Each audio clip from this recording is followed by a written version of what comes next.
there, welcome back to Sewing Box Somerset, my sewing room. My name is Julia and I'm talking all things sewing, patchwork, quilting. What I wanted to talk about today was I had a really interesting thing last week, and it just sort of flagged something up to me about why people get into quilting in particular. I had a conversation with a lady over the phone who phoned me about helping with finishing a quilt that her mum had started. And as the conversation went on, turns out her mum had started a quilt many years ago, intending it for her granddaughter. Unfortunately, her mum then had Alzheimer's and has since passed on. So this lady had found a bag of these blocks that her mum had done, just 9 patch blocks, and in a drawer, and her daughter was literally about to give birth. This would be the first grandchild. So what she wanted was something done with these blocks so that she could then pass it on to the grandchild. Now, I am not one for actually making quilts and selling them or doing anything like that. My thing is teaching. So I took that as an opportunity to get somebody else trapped within our world, shall we say. So I said to her, okay, great. Arranged to meet her up at the place where I teach. And we spent the morning. She hadn't sewn. I think she might have sewn at school many years ago. But anyway, I said, right, you need to make this quilt. It's for your grandson. As it turned out, we knew it was going to be a boy. So we had all these blocks. And interestingly, even though it was being made for her granddaughter, the mother had made these blocks in blue. And they also had a fishy theme. As you can see, there's some really fantastic mad fish in there, one of the fabrics. They were really beautifully made. She obviously knew what she was doing, and that did make our job way easier, because you never know what you're going to get in these kinds of situations. So they were all, the 1/4 inches were good, didn't need much work there, frankly. So what I did was I just pinned, told her what to do, set the machine up for her, pinned, and handed it over, got all the ducks in a row, shall we say, for her to actually do the sewing and then actually quilt it. Now, hands up here, we didn't have time. This was just, we're going to do this in the morning. So I didn't have time to show her all the sort of niceties of quilting. We will get there. I'm pretty sure she's going to come back to do some more in the future. But the idea was that we just did something with these blocks that were just sitting around gathering dust, really. But the amazing thing was the baby had been born a few days before we actually met. We'd made the arrangement, but the baby hadn't been born. Then it was born, and they called him River. And so we had all this blue fabric, meant to be, wasn't it, with fish on, even more meant to be. So we picked the appropriate backing fabric and everything.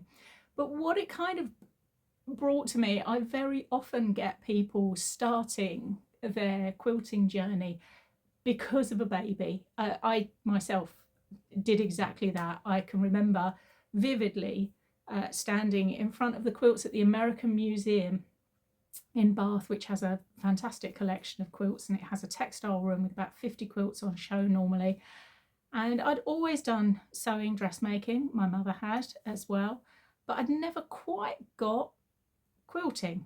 As a lot of dressmakers, why do you cut up perfectly good fabric and sew it back together? But I can remember standing in front of one particular quilt. There's a style called an album quilt, which is often done by a group as a gift to somebody. And there's one there that's probably from about early 1900s. I did find one picture of one block, and interestingly enough, this is the block that got me, because they make a block, they embroider their names on it, and then it's gifted to someone. I think this was for a Sunday school teacher who was leaving or something. And this block was signed by a Hattie. And there I was with a week-old baby called Hattie, and very hormonal, leaky boobs, you know, the lot, lack of sleep, etc. And I'm standing there like in pieces, but also just getting the point that what I then wanted to do was make something to wrap this baby that I'd just had up. And because I suppose dressmaking and doing things, you know, practical things and crafting things have always been my bag, I suppose. It was very much to make something that could then wrap this baby up, and also that in years to come would perhaps mean something to somebody else.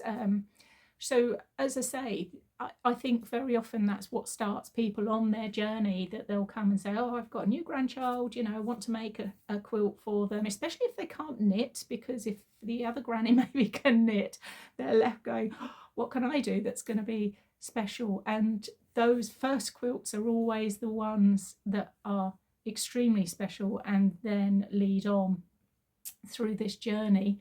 Sorry, that was complete sidetrack there.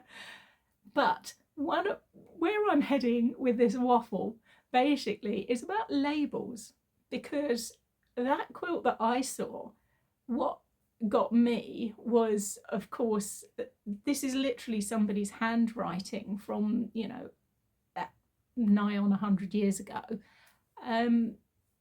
So it's a case of, right, okay, if you're going to make something for someone in your family or a friend or whatever, then tell the story and make sure that people going forward will be able to pick up on that story as well. Not enough people actually label their quilts, and that is absolutely one of the most important things you can do. You need to actually put on it who it was made for, who it was made by, and why it was made and when it was made. The who, what, why, and when. That's what needs to go on that label. If you can embroider, then do it in your handwriting and embroider over the top, because we live in a world now where it's all emails and text. So actually seeing somebody's handwriting, apart from anything else, is quite unusual, isn't it? So I think that's quite a good way of labeling a quilt. You can also get pens that will, you know, you set with an iron, and then obviously they're good to go. Make sure they're the right ones. I might put a link into the sort of ones, or a picture or something of the ones that I use for that. But many of you will also have lettering on your sewing machines. So what I wanted to do was just quickly show you how I made the label, because Diane did not have, she used my sewing machine to actually make the quilt. And I said to her, right, I'll go home and I will do a label for her to put on the back of this quilt before she actually gives it to him. So that's all done, ready to pop in the post. But I thought this would be an ideal time just to do a quick run through of how I did it. So that was an awful lot of waffle, wasn't it, for this? But as I was doing it, I thought, you know what, I think I need to talk about this, because it is something very close to my heart, that's for sure. And if you're looking for a really good film to watch in front of the fire, and trust me, you will weep bundles, Stepmom, because there's a point in that film where I think she describes a quilt as a hug, something to hug you when I'm no longer there, or it's something, I'm sort of, you know, making that up, but that is the context of it. And for me, that as well just kind of went, that is absolutely it. That is why I make quilts. I don't do them to win prizes. I don't do them for anything other than that gift that I know if I give it to someone, that is literally me saying, I can't be with you maybe because they're far away or whatever, but this is here, and when you're sad or whatever, this is going to remind you that I'm going to hug you. So there you go. That's my little story for the day, and here's something practical that might actually be useful. So just to show you, I'm doing this label for the for Diane for the quilt, for her to sew on the back. Labels are so important. I've got lettering on this machine, so I'm using it. The hardest thing is actually getting it all mapped out. So I always have a test piece. I've got a stitch and tear on the back here that I've ironed on, or if you don't want anything on the back, you can spray starch it, but you need some kind of stabilizer. Don't just try and stitch through one piece of cotton. It just isn't going to be quite thick enough. It's not going to be solid enough, so the stitching comes out much better. You'll notice I use upper and lower case. I always think it looks better. This is my practice one. This is the actual one, and I'm just about to put the birth date, but I've changed the font. I'm going to put this up the top. So I've stitched it out as a practice, and then what I'm going to do is just use that to line it up on my line. Hang on, let's move you down a wee bit, so that I can kind of line it up on that line and center it. You could measure it. Most of these I did actually measure, to be honest, but I'm not going to show you that because who's got time for that? But if you measure it and center it, so you can put a center line in, for example, but I just want that starting point on that line so that I know when I put my foot down and I have got my open toe foot on here. Let me just grab that thread. So I'm going to line up the inside, let's show you, the inside of the gap on my foot here to the line that I've drawn. It's going to sit just slightly above the line, but as long as I keep this on this line, I'll keep it nice and straight. And I've marked that little point there, which is where I want my needle to drop and start. So first thing first, I'm holding on to that top tail, and I'm going to do needle up down so I can bring up the bobbin thread. It's a little bit like when you're doing free motion, because I can then get those out of the way so I don't get an unholy mess on the bottom. And then I can start stitching. And as I say, I'm just going to keep this in line with that line. I've changed the font at the top here because I've got more than one font on this machine.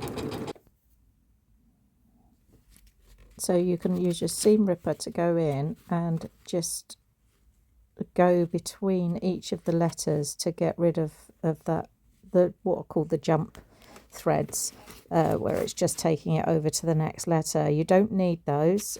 Each letter, it's not going to start unraveling, but it will look so much cleaner, as you can see with the finished one.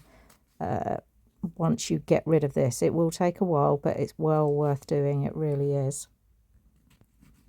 So I do the front first, and then on the back I just literally wiggle under the bobbin thread on each one. So I don't actually cut the bobbin thread, I leave it intact, but I just wiggle it up, and when I turn it over you'll see, I'm just going to trim that bit there, we go, because it's very, very dark. It's navy thread on white. Get rid of as much as you can so it doesn't show through on the other side. But look, you can see how much better it looks when you take those threads away.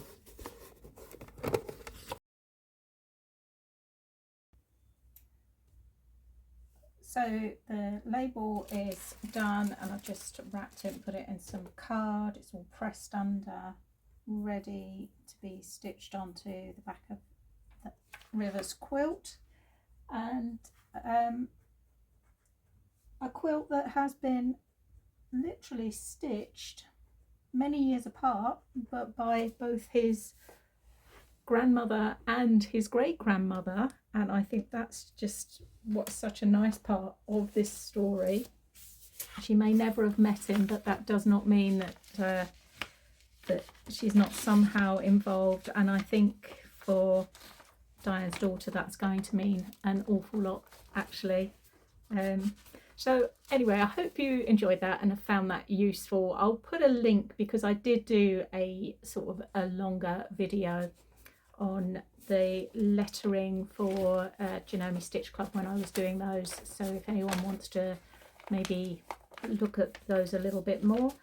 If you did like the video, please, if you can give me a little thumbs up and maybe subscribe, that would be brilliant, and comments as well are fantastic. And just a little extra, I am now going to be uploading only on Sewing Box Somerset. There is another channel, Julia's Stitch Club. I've had 2 channels going, long boring story, and I just want it to come over to one, to be honest, because what I'm going to use the other one for is the extra sort of private videos that I do when I'm doing Zoom classes for recordings and things like that. And I think that would just simplify my life in some small part, if only. But it doesn't have to be necessarily a quilt if you want to make something that will stay with people, because I am actually also today, having done this, I am also making Christmas pickles. So I don't care if it's a quilt that comes out every year or is on the bed all the time, or if it's just something as simple as that that's going to hang on a Christmas tree every year. You know, we're not here necessarily for a long time, but we're here for a good time, and I hope your good time involves sewing, quilting, patchwork, pickles.